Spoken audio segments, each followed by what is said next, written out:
Atulese wano olw'eggulo lwa leero okumusinza n'okumugulumiza. Katwewombeeke tusobole okweteekateeka tutandike okusinza kw'olwaleero. Mukama Katonda omulungi, tukwebaza olw'obulungi bw'otulaze, tukwebaza olw'obukuumi, tukwebaza olw'abantu bo abazze wano mu yeekaalu okugulumiza n'okusinza. Era tusabira abo bannaffe abatannaba kutuuka, n'abo bannaffe abali ku Zoom nga bali ku mirimu, bali mu mamotoka gaabwe, naye nga yonna gye bali bawuliriza ekigambo kyo. Mukama tusaba omwoyo wo ajje akke mu ffe, ate era tusabira Reverend Mugerwa naye bw'anaaba atuuse okutuliisa ekigambo, Mukama naye omulage ekisa kyo. Ku bwa Yesu Kristo tusabye.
I can't hear.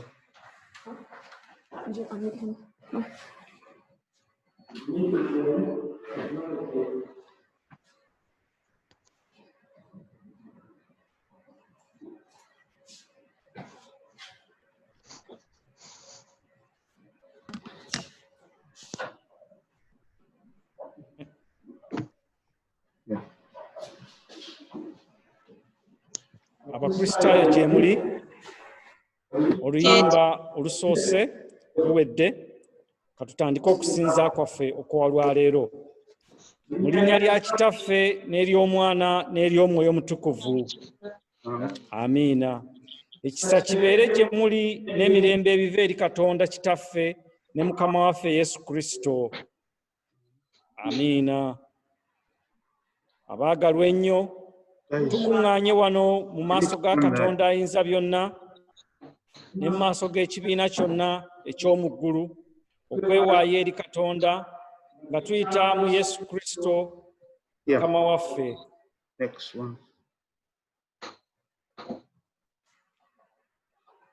Mu Yesu Kristo Mukama waffe, okusinza kwaffe n'okutendereza kwaffe era n'okwebaza kwaffe, okwatula ebyonoono byaffe, okusaba ku lwaffe ne ku lw'abalala, tulyoke tweyongere okumanyira ddala mazima obukulu bw'okwagala kwa Katonda, era twolese ebibala eby'ekisa kye mu bulamu bwaffe, era tusabe ku lw'abalala ebyetaagibwa lw'obulungi bwabwe. Kale tufukamire nga tujjukira Katonda ali wamu naffe. N'awamu essaala Mukama waffe gye yatuyigiriza. Ayi Kitaffe Ayinza byonna era ow'ekisa ekingi, tukyama okuva mu makubo go ng'endiga bwe zibula. Tugoberera nnyo okulowooza n'okwegomba eby'emitima gyaffe. Tugaana okuwulira amateeka ge amatukuvu. Tuleka ebitatugwanira kukola era tukola ebitatugwanira okukola era tukola ebitatugwanira kukola. So nga n'obulamu tebuli mu ffe. Naye ggwe Ayi Mukama, otuddiremu ffe abanaku abalina ebibi, Ayi Katonda. Abanaku abalina ebibi, Ayi Katonda, obasaasire abaatula okwonoona kwabwe, okubazza ababoneredde nga bwe wasuubiza abantu bonna ku bwa Yesu Kristo. Ayi Kitaffe ow'ekisa ekingi, era otubeere ku lwoyo okutandika leero okwegendereza nga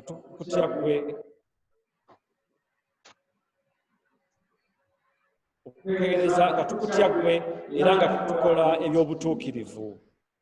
Erinnya lyo ettukuvu litenderezebwe. Amiina.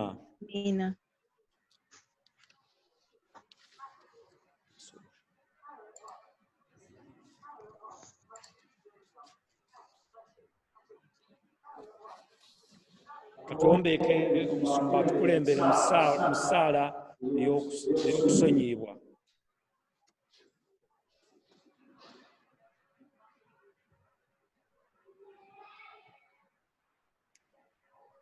Almighty God, who is all who truly repent, have mercy upon you, pardon and deliver you from all your sins, and confirm and strengthen you in all goodness, and keep you in life eternal. Through Jesus Christ, our Lord. Amen. Katutuule wansi tuwulire ebitundu byonna nga bisomezebwa.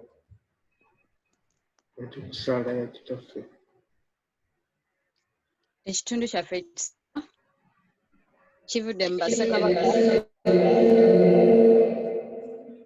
Basakabaka ekyokubiri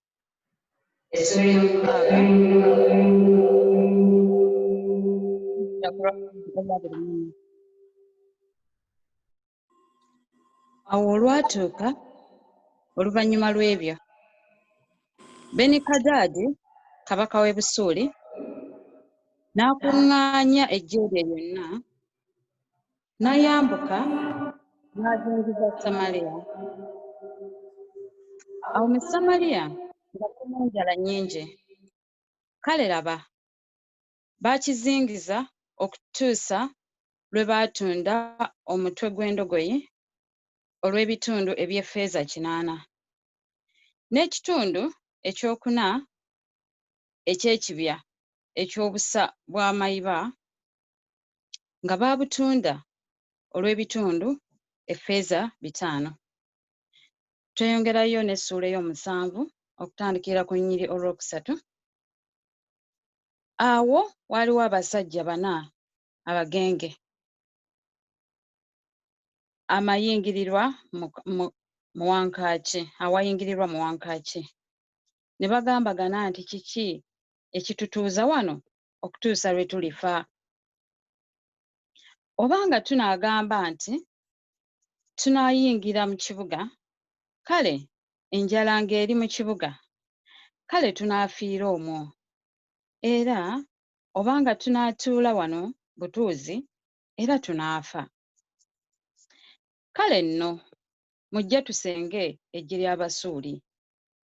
Bwe banaatuwonya nga balamu, kale tuliba balamu. Era bwe banaatutta, tunaamala gafa. Olunyiriri olwokutaano. Awo ne bagolokoka ekiro okugenda mu lusiisira olw'Abasuuli. Awo bwe baatuuka ku lusiisira olw'Abasuuli we lukoma, laba teriiyo muntu, kubanga Mukama yali awulizza eggye ly'Abasuuli, eddoboozi ly'amagaali n'endogoyi n'embalaasi, eddoboozi ly'eggye eringi. Ne bagambagana nti laba, kabaka wa Isirayiri atuweereddeko bakabaka Abakiiti ne bakabaka Abamisiri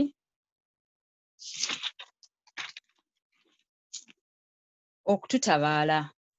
Tugenda ku nnyirwa 7. Awo ne bagolokoka ne badduka kiro ne baleka eweema zaabwe n'embalaasi zaabwe n'endogoyi zaabwe olusiisira nga bwe lwali, ne badduka olw'obulamu bwabwe. Awo abagenge abo bwe baatuuka ku lusiisira we lukoma ne bayingira mu weema emu ne balya ne banywa, ne baggyamu effeeza ne zaabu n'ebyambalo, ne bagenda ne babikweka, ne bakomawo ne bayingira mu weema endala, ne bajja n'omwo ne bagenda ne bakweka. Olunyiriri lwa 9. Awo ne bagambagana nti tetukola bulungi, leero lunaku lwa bigambo birungi, naffe tusirika. Bwe tunaalindirira obudde ne bukya, tunajjirwa okubonerezebwa. Kale nno mujje tugende tubuulire ab'omu nnyumba ya kabaka.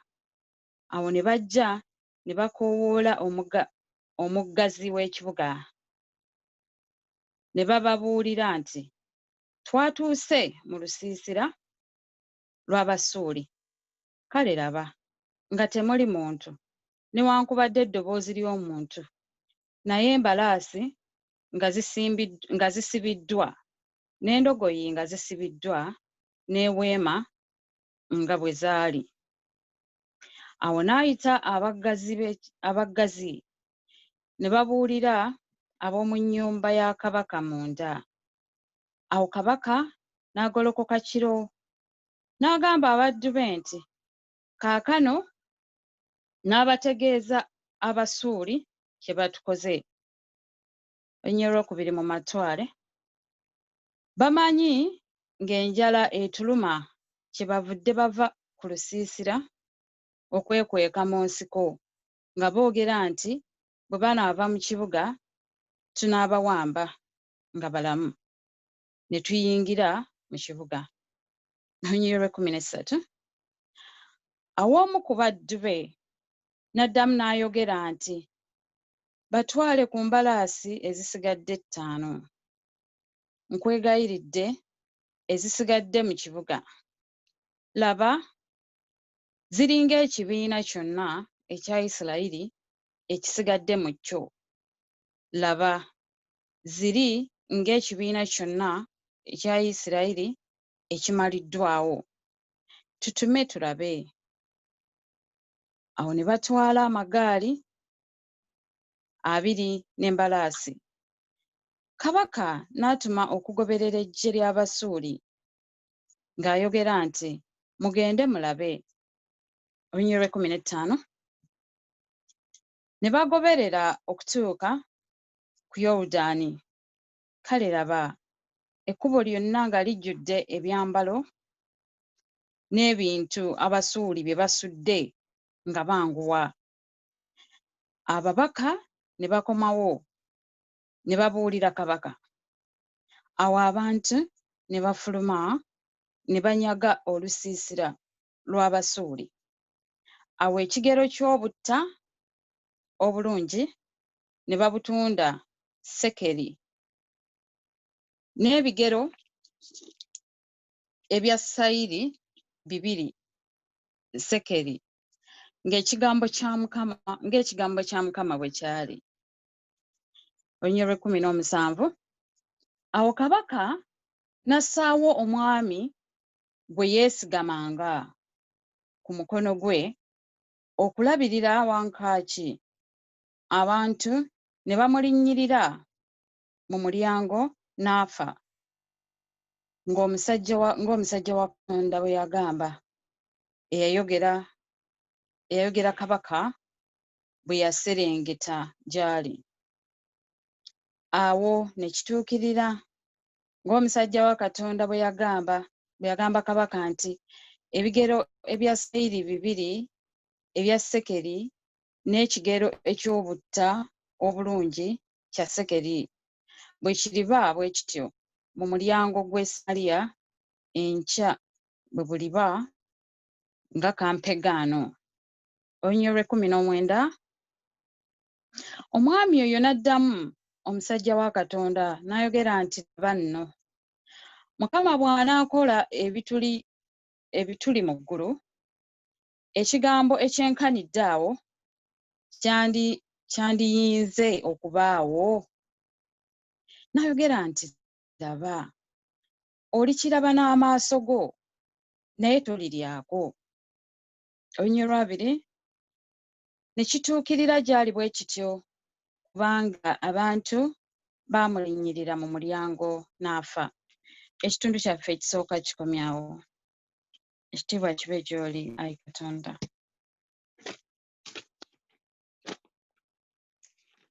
Zabbuli ey'ekikumi-mu-etaano n'otandikira ku lunyiriri olusooka. Zabbuli yaffe ya 15 okutandikira ku lunyiriri olusooka.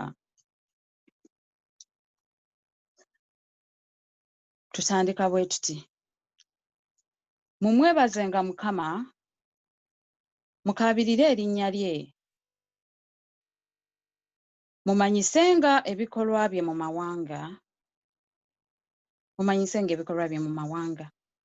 mumuyimbirenga, muyimbenga okumutendereza, mwogerenga ku byamagero bye byonna. Olunyiriri lwokusatu, mwenyumirizenga olw'erinnya lye ettukuvu, omutima gw'abo abanoonya Mukama gusanyukenga. Munoonyenga Mukama n'amaanyi ge, munoonyenga amaaso ge ennaku zonna. Mujjukirenga ebyamagero bye yakola, eby'ekitalo n'emisango egy'akamwa ke. Ky'olunyiriri lw'omukaaga, mmwe ezzadde lya Ibulayimu omuddu we, mmwe abaana ba Yakobo abalonde be. Oyo ye Mukama Katonda waffe, emisango gye gibuna ensi zonna. Ajjukira endagaano ye ennaku zonna, ekigambo kye yalagira emirembe 1000, endagaano gye yalagaana ne Ibulayimu, n'ekirayiro kye yalayirira Isaaka. Tugenda ku lunyiriri lw'ekkumi. N'ekyo n'akinyweza eri Yakobo okuba etteeka, eri Isirayiri okuba endagaano eteriggwaawo, ng'ayogera nti, gwe ndiwa ensi ya Kanani, omugabo ogw'obusika bwammwe. Bwe baali abantu abatono omuwendo gwabwe, weewaawo abatono ennyo, era abo batambuze omwo. Tugenda ku lunyiriri lw'ekkumi-n'essatu. Ne batambulatambula mu mawanga agatali gamu, nga bava mu bwakabaka ne baggukira mu bantu abalala. Teyaganya muntu okubonaabona, weewaawo yanenya bakabaka ku lwabwe. N'ayogera nti, temukwatanga ku abo be nafukako amafuta, so temukolanga bubi bannabbi bange. Ekitiibwa kibe eri Kitaffe n'eri Omwana n'eri Omwoyo Omutukuvu, nga bwe kyali olubereberye, bwe kiri ne kaakano, bwe kiriba emirembe n'emirembe. Amiina.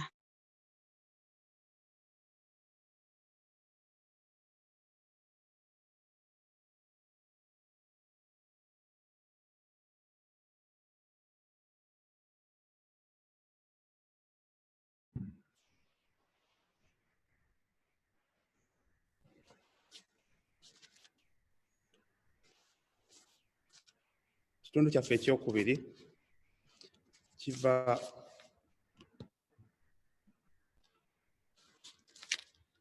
kiva mu bikolwa by'abatume essuula ey'18 olunyiriri olusooka okutuuka ku lw'16. Awo oluvannyuma lw'ebyo n'ava mu Esene n'atuuka e Kolinso. N'alaba omuntu Omuyudaaya erinnya lye Akula, eyazaalirwa mu Ponto. Yali kyajja ave mu Italiya, ne mukazi we Pulisikira, kubanga Kulawudiyo yali alagidde Abayudaaya bonna okuva mu Ruumi. N'ajja gye baali, era kubanga baalina omulimu gumu, n'abeeranga nabo ne bakolanga omulimu. Kubanga omulimu gwabwe baali bakozi ba weema. N'awakaniranga mu kkuŋŋaaniro buli Ssabbiiti, n'asendasenda Abayudaaya n'Abayonaani. Naye Siira ne Timoseewo bwe baava e Makedooni, Pawulo n'awalirizibwa ekigambo ategeeza Abayudaaya nga Yesu ye Kristo. Bwe baamutangira ne bamuvuma, n'akunkumula engoye ze n'abagamba nti, "Omusaayi gwammwe gubeere ku mutwe gwammwe. Nze ndi mulongoofu okutunula." Kaakano n'agenda eri Abaamawanga, n'avaayo n'ayingira mu nnyumba y'omuntu erinnya lye Tito Yusito. Atya Katonda. Ennyumba ye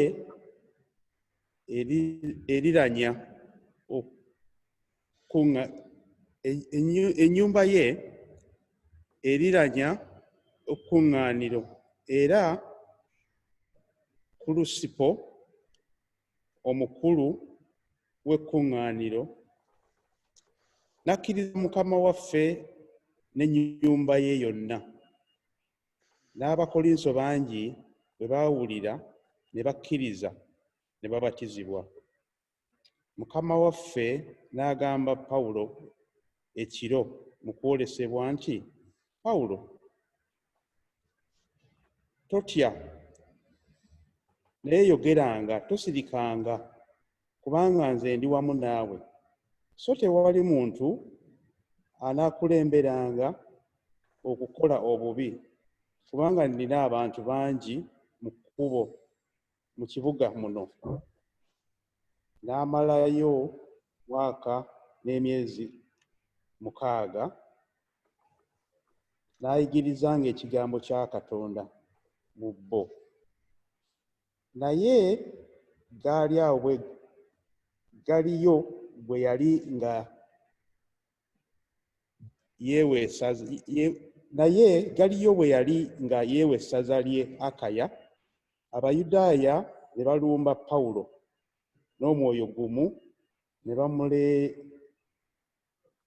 ne bamuleeta awasalirwa emisango, nga bagamba nti ono asendasenda abantu okusinza Katonda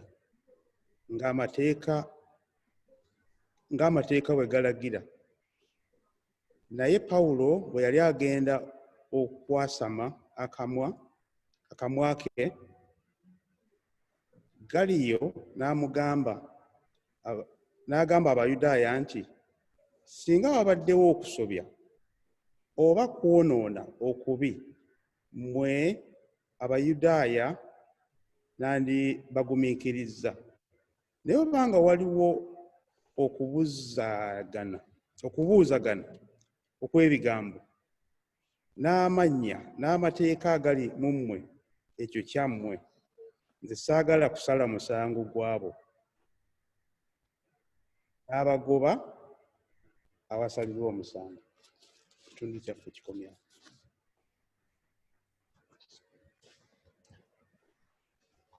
Katugolokoke tuwulire enjiri. Gospel reading.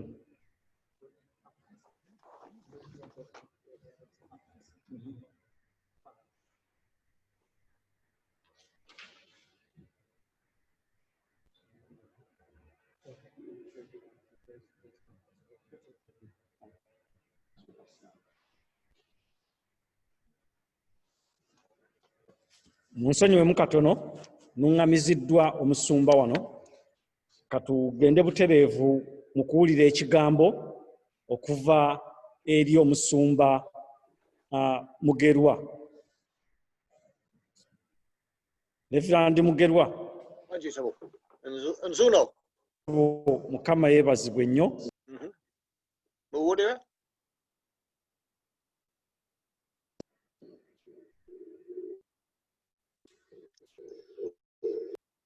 Ngere mu maaso? Katusabe. Mukama Katonda waffe tukwegayiridde okuteekateeka emitima gyaffe okuwulira ekigambo kyo mu bigambo by'ogenda okwogera naffe kuba Yesu Kristo Mukama waffe. Amiina. Nange mbulamusiza mu linnya Mukama waffe Yesu Kristo. Nsanyuse nnyo okubalaba n'okufuna omukisa olwaleero okuwulira ekigambo kya Katonda. Nze bampita Reverend Canon Stephen Colson Mugerwa. Ennaku zino muweeza mu Kkanisa St. Mark's Kennington kumpi ne Oval Tube. Naye edda naweeza mu Uganda mu Kkanisa Lukiiko Namirembe era amakanisa abato Kisenyi, Katwe, Kakajo, Ulangi ne Ndeba. Okusooka mbasabira okusaba okubasabira ABKRISTAYO mu Ndeba mu Kampala.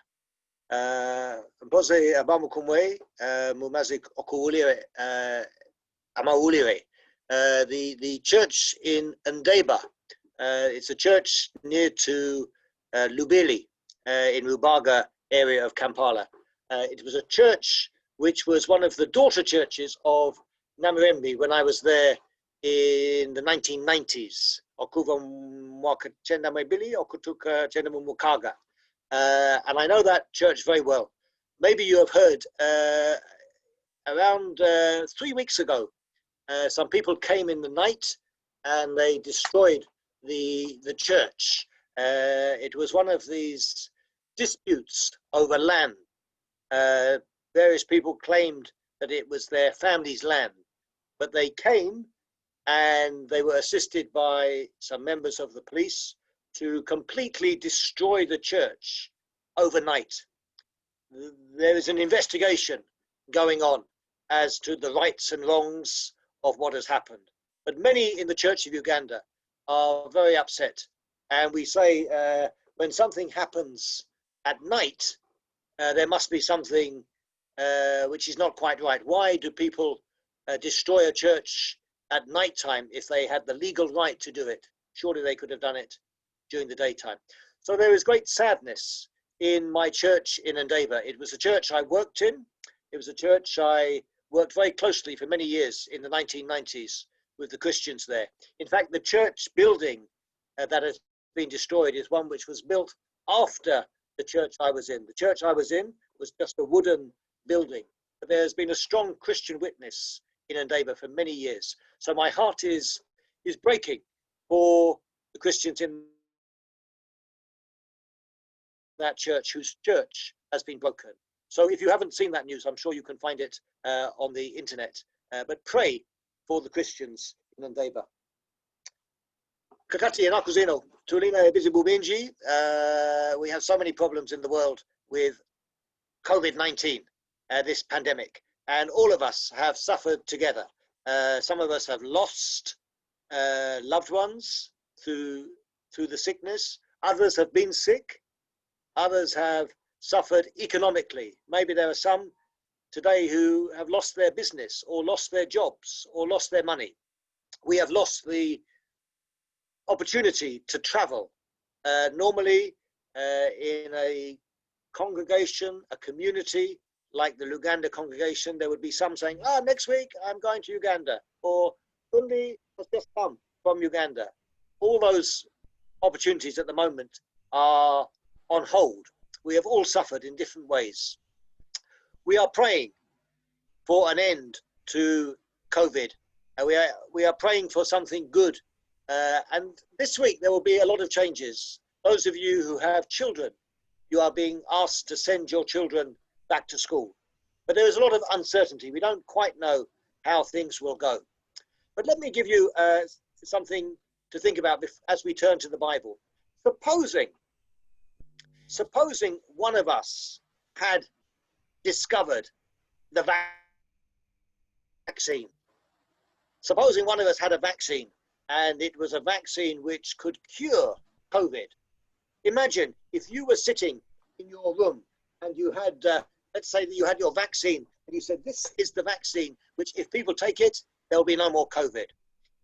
And then supposing you said, in my hand, I have something which will be the answer to the world's problems. If people could have my vaccine, they could go out again. They could hug each other. They don't have to wear masks. They don't have to socially distance. We can get back to work. We can get back to normal. We can travel. We can eat. We can go places. And then supposing you said, no, I'm going to keep my vaccine for myself. I'm going to just hide it away. I'm going to lock it up in a cupboard. Nobody is going to get it. Now, can you imagine if you had the answer to COVID-19, if you had the vaccine and you just locked it away? How angry would we be with you if we knew you were sitting on the answer? If you had it in your hands to save the world, to return things to normal, to get back to how the way we wanted to do things, and you decided, no, I will just keep it for myself. How terrible that would be if you kept it as a secret. Now, the reason I asked you to think about that scenario is because in the reading which we had from the book of 2 Kings, Base Kalaka, Chokubiri, and Jagala Kwebasa Maninasi, the one who read it, I think was Omuchala Kafero, Omuchala Wanchima Nganze. But she read from 2 Kings, chapter 6 and chapter 7. And it was a story where there was a crisis in the world. There was chaos. Maybe in Kenya they would call it fujo. There was a complete crisis because there was a famine, there was war, and there was a siege. And the situation was that Samaria was under siege. It was being attacked by the king of Aram, the Arameans. So you had the Arameans on this side and Samaria here. Now, caught in the middle were 4 men with leprosy.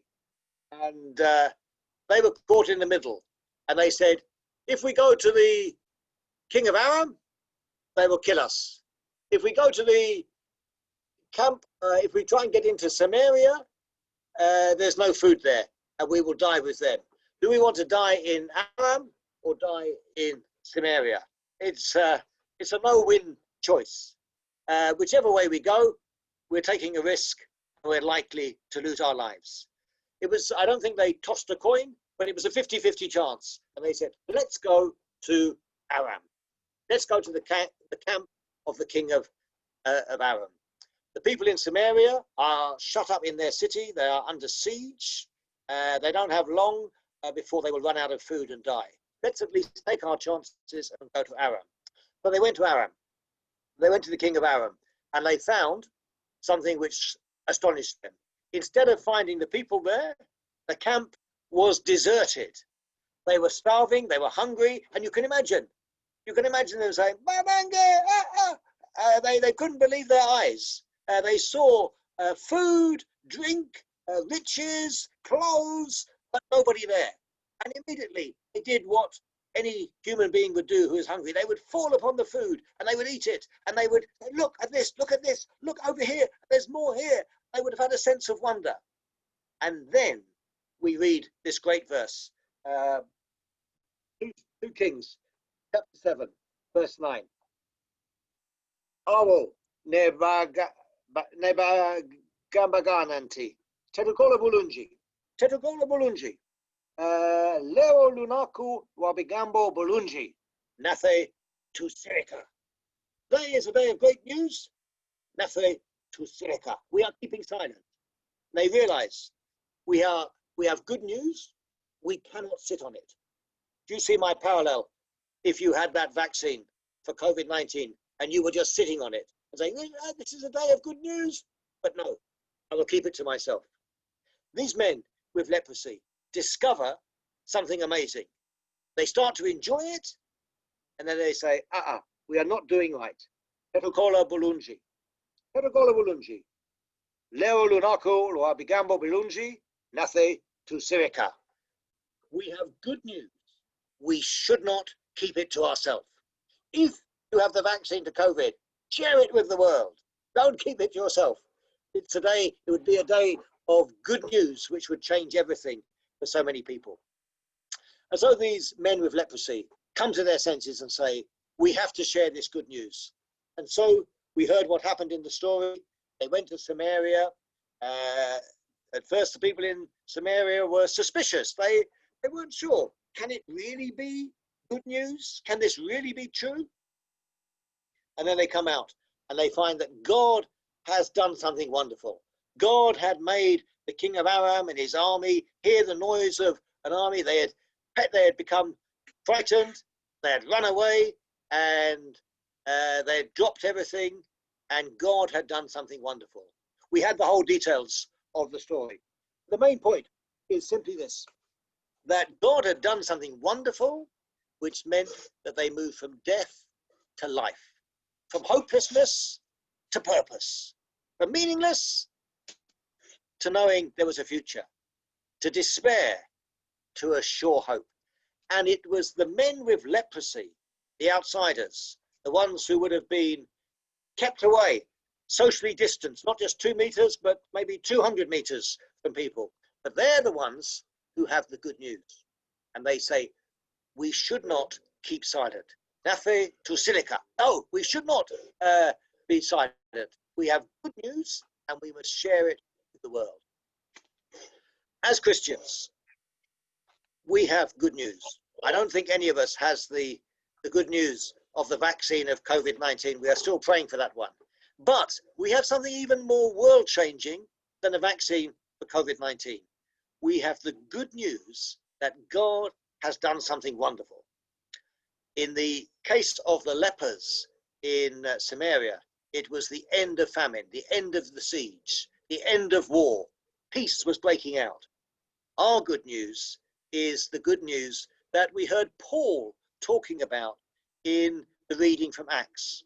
Paul was in Corinth and he was a tent maker, and he went around earning his living by making tents, but his real passion was for speaking.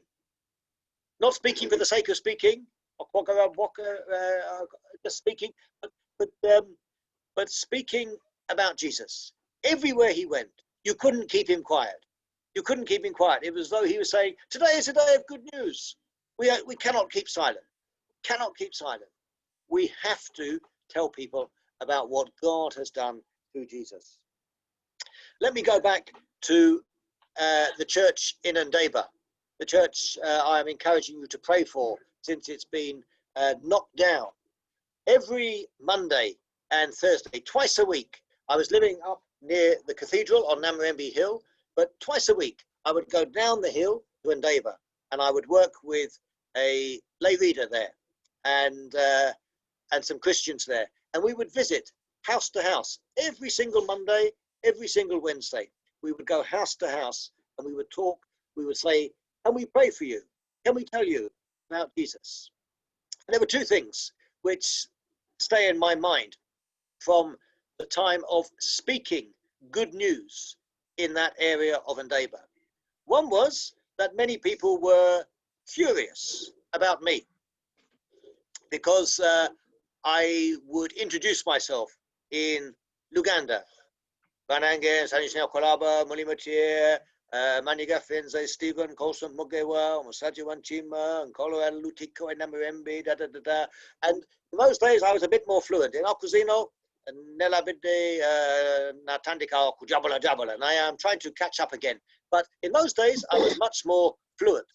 And it was unusual for people to see a Muzungu who could speak some little Luganda. And so a lot of people were curious. Hey, Munenge, Omani Luganda, Omuzungu, yeah, kwe mugewa, and there would be that interaction because there was a curiosity, there was a surprise. And so then we had something to talk about. We had a relationship. We would laugh together, and then that would give the way for a conversation. And sometimes we see that in the Bible, don't we? If you look in John chapter 4, Jesus is talking to a woman by a well, and he asks her for a drink. And she said, what is a Jewish man like you doing talking to a Samaritan woman? And she's curious. She's surprised.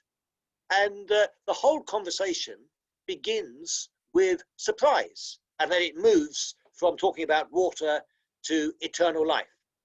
And my experience was that a lot of my conversations in Ndaba started with curiosity. What's this? But then we would move from that curiosity to talking about the things of God, the things of the kingdom of God, the way in which God had sent Jesus to show us his love, to give us forgiveness, to give us purpose, and to open the door to eternal life. But there was something else apart from curiosity. And I think it was because that myself and the lay reader, a man called Stephen Wandela, and also the Omkuburuizi, Patrick Wakonyi, Salongo, the three of us would be there every day, every week, twice a week. It was consistent. It wasn't just a one-off. I went once and then they didn't see me again. No, it was because we were there again and again. And people began to say, if you want prayer, the Reverend is here on a Monday or Wednesday. If you want to talk about Jesus, they will be here on Monday or Wednesday. And I think people saw the commitment of our wanting to speak, our commitment, our consistency, the regularity of it. So there was some curiosity, but there was also, I think, the commitment, the regular consistency of our being there. When we apply this to our own situation, what this passage is really saying to us is, you and I, we have some very good news. Not very good news, the best news of all. That changes everything, whether we live or die, whether we are rich or poor, whether we make millions of pounds or shillings, or whether we lose our job. There's lots of uncertainties at the moment in the world. But the most important good news is that God knows me and he has a purpose for my life. And I know that because he sent Jesus to die for me. God has shown his commitment to me by sending Jesus to die on the cross for me. So this news is even more world-changing than if I had a vaccine for COVID-19. That would be very good news. But this is even better news, because even if we get a vaccine for COVID-19, the Bible says it's appointed for us all to die. We know that we won't live forever on this earth, but we're promised eternal life in heaven. And so we have very good news. Paul argued for it. The whole church in the Acts of the Apostles, this was their mission. We want to tell you about Jesus. We want to tell you good news. We are a people of good news. Now, you know, some people might say, well, you know, for me, I'm not very good at talking. I'm not very good at explaining. I need to leave it to the evangelists, to the bishop, to the Omusumba. But actually, the Bible says all of us have a story to tell. And we can start simply by telling one person.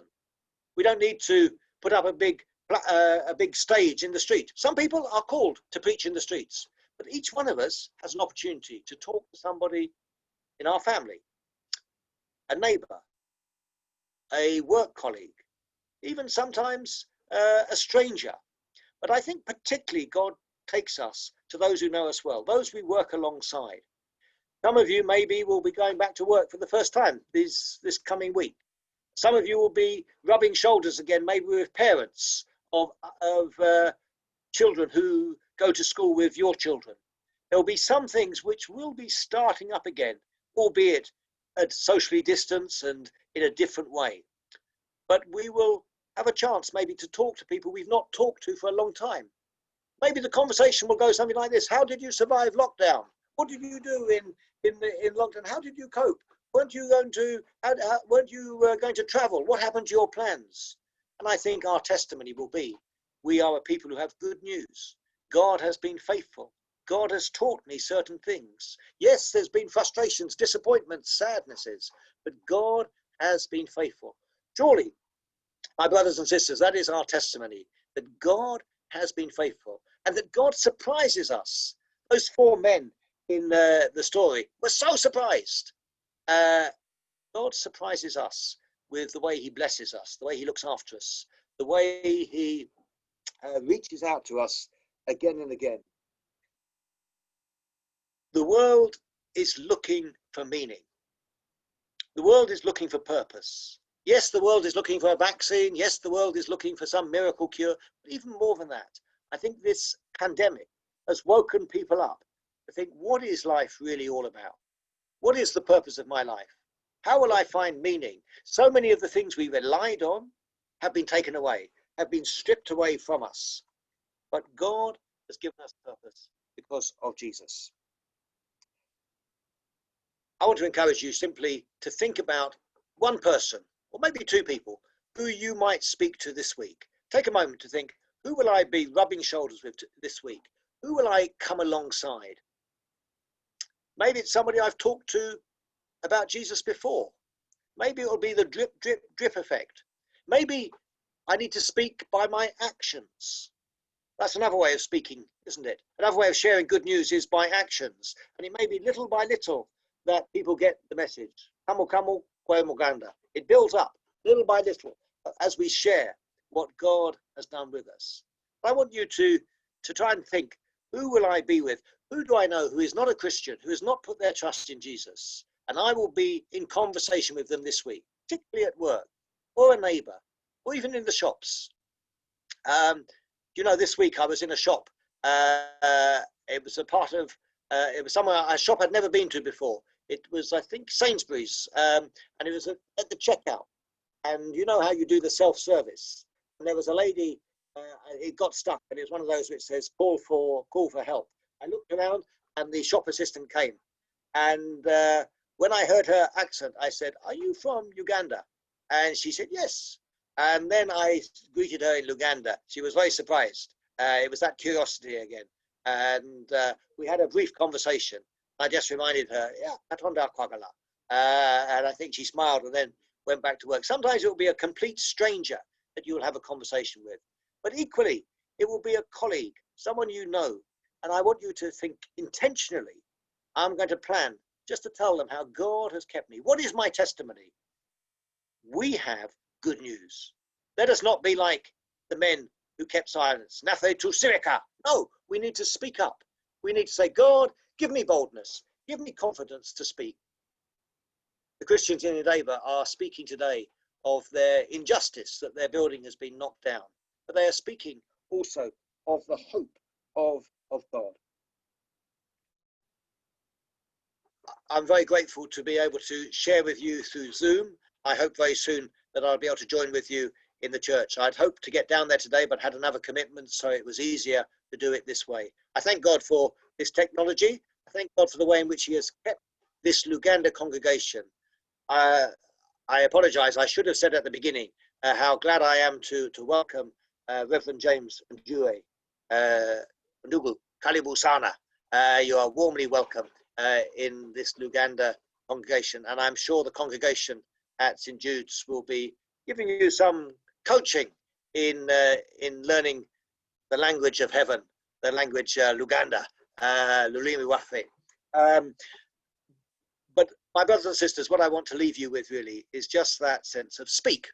Speak. Don't be scared to speak for Jesus. Just be overwhelmed by the fact that today is a day of good news. Yes, the world is full of bad news. Yes, the world is full of terrible news. But we are a people of good news. We are a people who have a life-changing, world-changing message. It's the message of a Savior. It's a message of eternal life. And may God give us that confidence. How terrible it would be if those lepers had kept the story to themselves. How terrible it would have been. They said, we are not doing right. We as a church need to say, we are not doing right if we keep silent.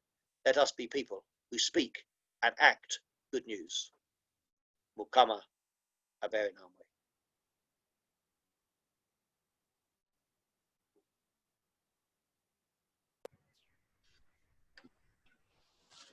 Reverend Mugerwa webale nnyo ssebo, webalire ddala ebigambo ebirungi bwe bityo.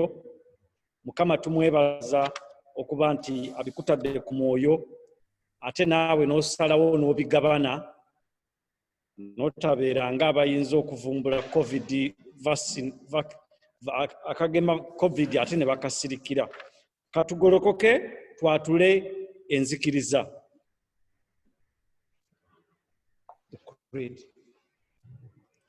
Nzikiriza Katonda Kitaffe ayinza byonna, omutonzi w'eggulu n'ensi, ne Yesu Kristo omwana we omu yekka.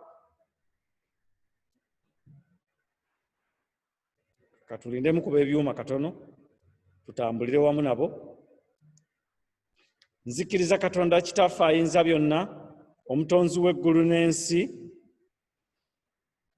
ne Yesu Kristo omwana we omu yekka Mukama waffe, eyazaalibwa omuwala atamanyi musajja Maliyamu, eyali olubuto olw'Omwoyo Omutukuvu, n'abonyaabonyezebwa ku mirembe gya Pontiyo Piraato, n'akomererwa ku musaalaba, n'afa, n'aziikibwa, n'akka emagombe mu bafu, olunaku olwokusatu n'azuukira mu bafu, n'agenda mu ggulu, atudde ku mukono ogwa ddyo gwa Katonda Kitaffe ayinza byonna, naye alivaayo okukomawo okusala omusango n'okussa ekimu kw'abatukuvu, n'okusonyiwa ebibi, n'okusala omusango ogw'abalamu n'abafu. Omutukuvu n'Ekkanisa. Nzikiriza Omwoyo Omutukuvu n'okuzuukira kw'abafu n'obulamu obutaggwaawo. Amiina. Ayi Mukama otuddiremu. Ayi Mukama otuddiremu. Ayi Mukama otusaasire, otuwe obulokozi bwo. Ayi Mukama lokola abafuzi baffe.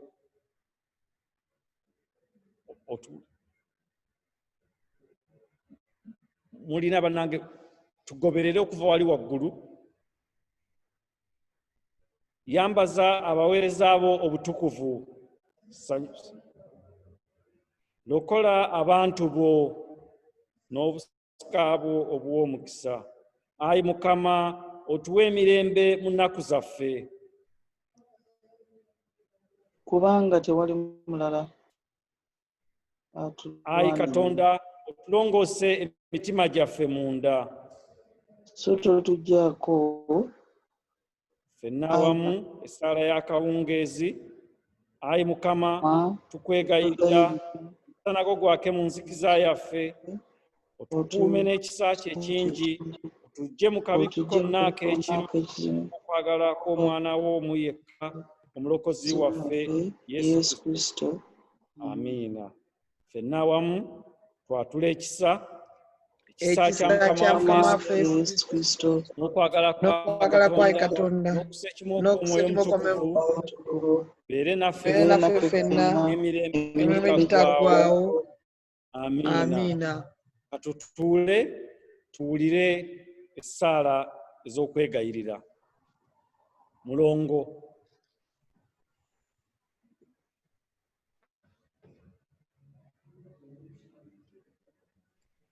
Mukulu wa Soweto, go unmuting yourself. Yeah. Ekitiibwa kibe y'omwana n'eri Omwoyo Omutukuvu. Mukama Katonda ayinza byonna, wamanye emitima gyaffe munda, abaddu bo n'abazaana bo, abaami n'abakyala, abaana ab'obulenzi n'ab'obuwala. Tukuŋŋaanye wano olwaleero, buli muntu yenna gy'ali, okujja okukusinza n'okukutendereza nga bulijjo. Era okusinga byonna, Mukama tukwebaza olw'ebirungi byonna by'otukoledde, munaddala olw'okutuwa obulamu obulungi Mukama, olw'okutuwa amaanyi, olw'okutuwa ekisa okwagalana nga bwe wayagala. Ekkanisa. Mukama, abadduwo n'abazaana bo balina bingi ku mitima gyabwe. ne Mukama Katonda gw'obimanyi. Okusooka byonna ku lw'Ekkanisa, ntuusa okwebaza kwange gy'oli Mukama olw'enteekateeka ennungi gy'oteeseteese mu Kkanisa yaffe eno eya St. Jude. Era tukwebaza olwa Reverend James, tukwebaza olwa Reverend Mugerwa n'ebigambo ebirungi by'abuulidde, obutakoleza ttaala na kugibikako ekibbo. Tubeere abantu abawaayo erinnya lyo, tukutenderezenga Mukama awatali kwekweka. Tukubuulira ensi yonna Mukama nti gw'osaanidde, gwewa obuyinza, gwewa ekitiibwa, gwowa era gw'ojjawo, era gw'osala emisango egy'ensonga. Mukama olwaleero Mukama tukusaba otukulembere, bubeere akawungeezi, bubeere ekiro, agwe mubeezi atabulawo mu biro byonna ebyokulaba essanyu n'ennaku. Mu kiseera kino Mukama Katonda tuwaayo abantu bonna abafiiriddwa, abalwadde, abanyigiriziddwa, abatali basanyufu. Mukama beerawo ku lwabwe. Era tuwaayo abantu bonna abasanyuse. Mukama sanyukira wamu nabo mu buli nsonga yonna. Era Mukama tukusaba tugende mu maaso n'obuweereza buno nga tukuweereza kubanga Mukama watwagala, watukuuma, otuyisizza mu buwonvu n'obugga. Abamu okyatuyisizza mu COVID, neera Mukama tuyisizemu ddala abeere nga history, tuleme kuddayo kuwulira ku COVID. N'ebitiisibwatiisibwa byonna bitulowooza nti ajja era nabyo bireme kubaawo, kuba Mukama gw'omanyi. Mu kiseera kino Mukama Katonda tuwaayo abaana baffe nga bateekebwateekebwa okuddayo ku ssomero. Mukama Katonda bakuume, bateekeko omukono gw'Omukama, babeere n'obukuumi obw'enjawulo, bayite mu kusoma kwabwe kwe bamaze ebbanga nga tebasoma, era babeere nga bafuna ekirungi. N'okusinga byonna nga basoma nga bategeera nti gwe Mukama Katonda ayinza byonna. N'olw'ebigambo ebyo Mukama Katonda tusaba ekitiibwa kya Mukama kitukulembere enkyakawungeezi na bulijjo, kitambulire wamu naffe buli kitukola, kitambulire wamu naffe ku mirimu gyaffe. Ekitiibwa kyo kibeere naffe mu kulowooza kwaffe, ekitiibwa kyo kibeere naffe mu maka gaffe, ku mirimu gye tukola na bonna be tusinkana. Byonna Mukama Katonda tubikusabye obituwe nga ggwe bw'oyagala, so singa ffe bwe twagala Mukama. Ekitiibwa kyo n'ettendo bibeerewo emirembe gyonna ku bwa Kristo Yesu Mukama waffe omwagalwa. Ffenna ne tuddamu nti Amiina.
nga tumaze okuwaayo ebirabo katukakkane mu bifo byaffe. Omukubiriza antumye obbalaba n'omumyuka we naye antumye obbalaba ne babategeeza nti tebasobodde kubeerawo, ne bansaba mbatuuseeko ebirabo, mbatuuseeko ebirango. Ebirango byaffe ebya leero si bingi nnyo. Ekirango ekisooka ng'ennaku z'omwezi 6 Bishop agenda kukyalako wano mu kusaba okw'essaawa 4. Ng'ennaku z'omwezi 6 Septemba Bishop agenda kukyalirako obusumba buno ku ssaawa 4 ez'okumakya. Ffe ng'Ekkanisa y'Oluganda batusabye tubeereko omwoleso gwe tukola ku olwo. Kale tubasaba ku mikutu gyaffe kwe twogerera, kwe tunyumiza, mutuwe ebiteeso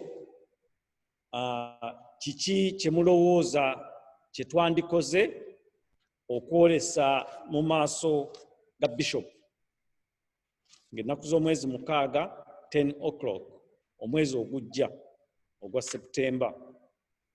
Mpozi n'ensonga endala ey'okubiri ng'ennaku z'omwezi 2 kwe kusaba kwaffe okuddako, okwo kujja kuba kukulemberwa bannaffe aba Yokaana.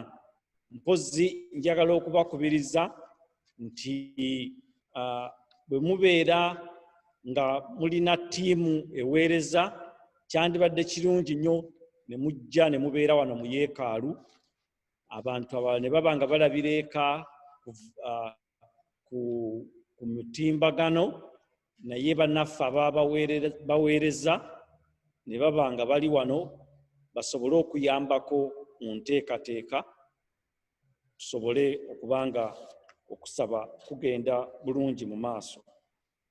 Ebyo byebirango byaffe. Kati ekiddako, Reverend Mugerwa okyaliko ssebo? Hey, Nzuno. Reverend Mugerwa.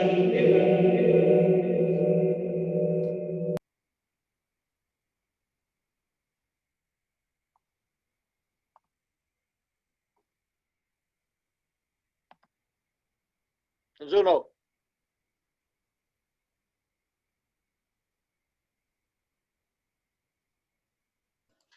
Reverend bakusabye omukisa. Banjisabo. Bakusabye otuwe omukisa. The blessing.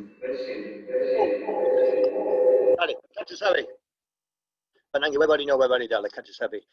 Emirembe gya Katonda egisinga okutegeka kwonna.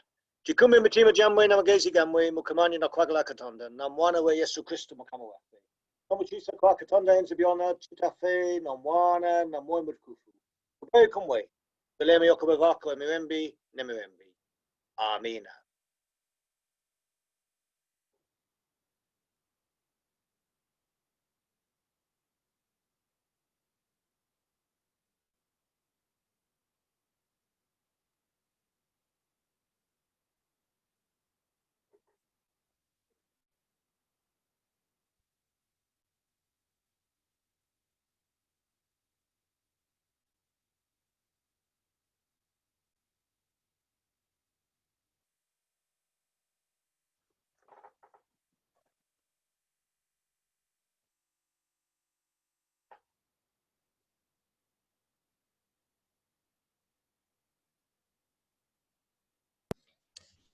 Just to say thank you very much to Reverend Canon Steve for joining us on Zoom today.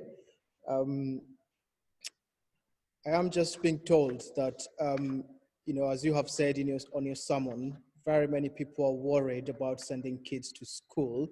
And I'm just being asked if, you know, just to kindly request if you would want to pray as well for the kids. I know you've already blessed us, we would want to just pray for the kids who are going back to school and their parents. Most of the parents, their hearts are really worried that, God may just give them peace and hope and comfort at this particular time. Yeah, and then we shall be able to conclude. Thank you very much. Our Heavenly Father, we pray for our children. We pray for our families. Pray, Lord God, that your perfect love would cast out fear. Pray for our schools, that the leaders would look after them. Pray, Lord God, that you would banish anxiety, that our schools would be places of safety, places of learning, places where children hear something of the love of the Lord Jesus. Pray, Lord God, that you would just cover over the schools where our children go. Keep, we pray, them safe, protect them and the staff and teachers. May there be a deep trust in you, that you're the God who watches over our coming and our going. Lord, help us to cast all our anxieties unto Jesus, knowing that you care for us.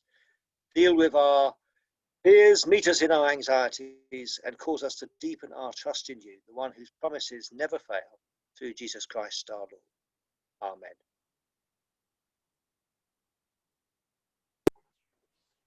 Thank you very much. We shall now be given the recessional hymn, and I shall look forward to seeing most of you on the 6th when we welcome Bishop Christopher Chesson here in church. And for those who will not be able to do a welcome on Zoom, but for the rest who might not be able to do that, I look forward to seeing you on the 3rd Sunday of September. Every blessing.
Ekigendererwa kya Zoom nti ffenna tube nga tulabagana naye naffe kennyini tuli ku mutindo naye abasinga obungi actually twagala kuwulira buwulizi tetwagala kulaba feesi zaffe.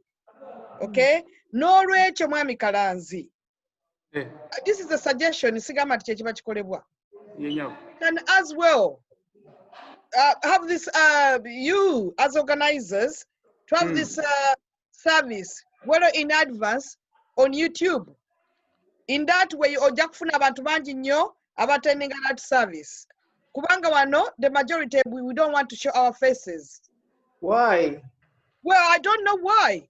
This is what it is. No, you know, this is what it is. People are not showing their faces. Ochitegera. Kwegamba, atenga wano mistakes zonna ezirabika mu service, kitegeeza tezikolebwa before the service is presented. Ochitegera. Problem, okay. I'm only advising YouTube actually mulabe services kebe namirembe lero nakede kuliza namirembe bali ku YouTube. Akati mulongo kye tugenda okukola eno service ogiraba eno gye tuva okusaba leero. Bwe twagala tulogisa ku YouTube abatabaddeewo ne bagiraba. Would be nice. I think that is more ekigendererwa kya service. We are spreading the word of the Lord. We are spreading the gospel. Onzikiriza okuteeka ku YouTube enkya. It's not means that it is a cinema service. Right now I'm recording. You are recording in the wrong way. I'm sorry to say. Or you know what I'm talking about is recording about the service. Okay, omulongo. Service here never recorded even up to this point. This is a feedback. Does not necessarily is not part of the service. Okay. This is to make the service better. Okay. It is not only our service here for your car. Yeri ku Zoom.